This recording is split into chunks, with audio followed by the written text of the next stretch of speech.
Hey, C Squared here. In this video, I wanted to quickly give you my picks for books to use when learning music theory. So no matter what instrument you play, I would suggest that first of all, you spend a little time at least getting a fundamental ability to read music before you embark on too deep of a music theory study. Now, there are certainly exceptions to this, but in my experience, it just seems to work out better if you can read music because it gives you a tangible way to refer to the material, and it also opens up this enormous wealth of possible books that you could use to study it. So we want to study it with written music, but we also want to be able to spend some time listening to music and the music that's described and learn while we're learning that music theory. Now let's just get to it with some of the books that I would recommend. First of all, I want to just go right to the first books that I really learned any in-depth music theory with.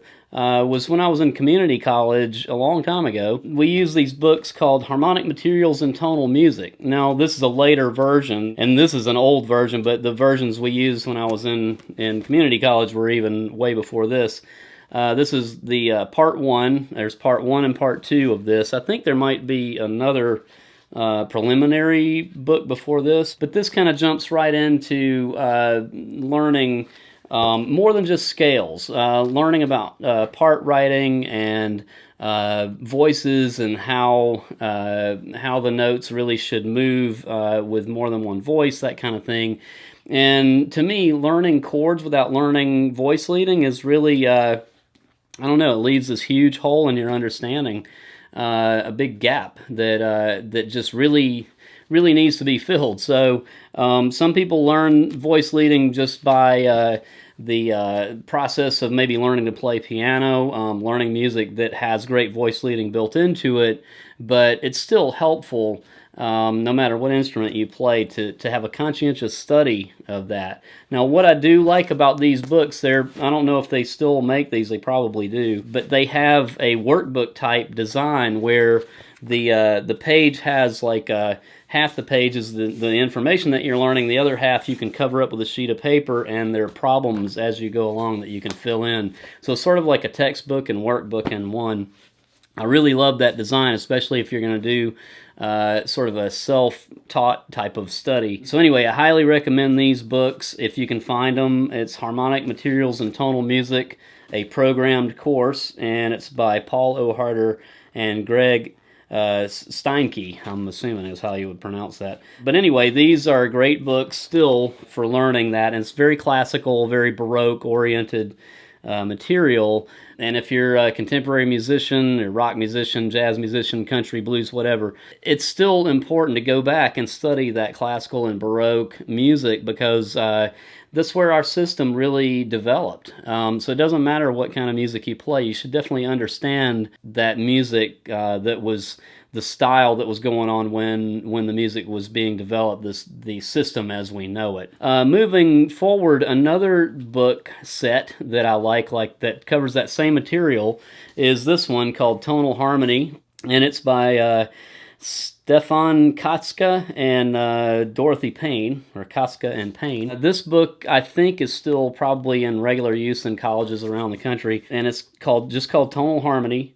And yeah, these names are boring, but these are really good books. There are lots of books like these by different authors, but these are some of the ones that I really liked. Not only did I like them for when I was actually in a class, but I'm mostly self-taught, so I always liked books that I felt like I could understand it if I studied it myself and spent time with it and had enough good real-world sort of references in it. These are all very classical, and I would say that that's actually a good thing because the sort of college textbook materials that I've seen used in some of the contemporary situations that attempt to combine all these different styles in one book really just seem to get really disjointed and they really kind of fall apart from my perspective. I've not seen one that I thought was very good. So it's good to learn music theory, I think, within a certain discipline, and it's definitely good to learn the classic material, the early material from that 300 years of tonal music. So I highly recommend that. I know that's not what most people want to hear. They want to just jump right into what they think is fun and current. You can do that, but you can definitely be lacking in your concept if you don't study that traditional material. Now, if you've studied those basic traditional books like that and you want to move forward, then of course there's the study of counterpoint is really cool. To help you even go further with your understanding of how melodies can work together and harmony. The book that I learned out of was this thing called Introduction to Counterpoint. This was the first one that I studied. It's a really old book. The author's name is Morris. I don't know if you can find this one anymore, and I have just like a photocopy version because the textbook that I had access to was printed back like around World War II, and there was a paper rationing going on back then, so it was printed real tiny, and it was a pain to try and read this tiny little book. So I just blew it up on a photocopier and made my own version of it that's full size. But anyway, this little book was very, very helpful for me in learning counterpoint and learning to write my own counterpoint parts. Now for a more modern version, this is kind of a cool one. It's just called Counterpoint, and it's Kent Kennan, and he has a workbook too. And this is like 3rd edition. There's probably many editions after that. This is kind of old. But the editions generally don't change that much, so you could pick up any of these textbooks on eBay and pay very little for them. As a matter of fact, some of these I did get that way, like this Counterpoint book. Several years back, 10 years ago or something, I bought that on eBay for a steal. Now, I realize that I said that I'm not really a big fan of books that attempt to teach theory by just throwing in different styles together. But there's one book that I will recommend that if you can find it. I don't know if it's still in print, but it's called Mickey Baker's Complete Handbook for the Music Arranger. Now, this book was really helpful for me in learning a lot of basic forms. It has a lot of stuff that's referring to Baroque music, like Bach.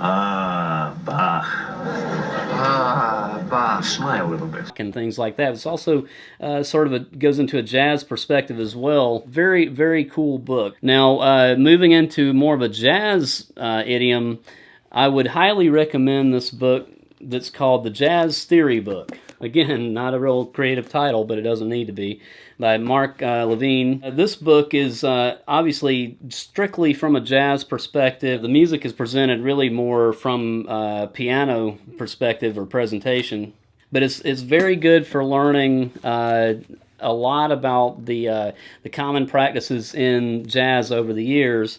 So very solid textbook here by Sure Music. For a little bit smaller books that are not really textbooks so much, these How to Play Bebop, the series by David Baker, is really exceptional if you already know a little bit about music theory and you want to learn specifically about how the bebop scales and those practices work.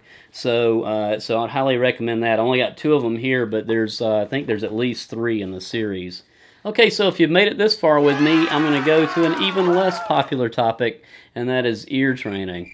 So while you're learning music theory, you should be simultaneously training your ear, because the things that you learn in theory, that the whole theory about harmony and categorization of things is all based on the way it sounds. So you should be training your ear to recognize the sounds and techniques that you're studying in any theory books. Right out of the gate, I would say just start with the simplest stuff. So this book right here is called First Steps to Ear Training, and it's by William Curtis. You can see mine is heavily used because I taught with this book for a long, long time. It's falling apart. This little book is really just actually an introduction to sight singing. Don't be afraid. You don't have to be a great singer. You could do this in the privacy of your own walk-in closet or whatever. Lock yourself away in a box while you practice it or whatever if it's embarrassing for you. But learning to sight sing and sing the scales and arpeggios and things like that is just a super helpful thing to jumpstart your ear if you haven't already done that. And this little book, I think it's out of print, but you might be able to find it on eBay or something. It was super cheap, $6.95 it says right here. It's probably about as good as $6.95 as you would ever spend. I mean, it's worth so much more than that. Great little book for starting ear training. So if you are a contemporary musician and you don't really want to go down so much into the route of training your ear in the classical way with solfege and all that, I would recommend this little book here, just called Ear Training for the Contemporary Musician, and it's published by Musicians Institute and Hal Leonard. I actually like this one a lot. I used it a lot at the Atlanta Institute of Music, this one and this little guy here. Now, if you are a little bit more into going in depth with your ear training, I would highly recommend this series from, it's a Shermer publication, and it is Music for Sight Singing. This is really, really good, and I mean, it gets pretty intense as it goes on, so it's a great book for that. I wish I had my copy. I don't know what happened to it, but I had a copy of Music for Ear Training, which is very similar to spiral bound like this.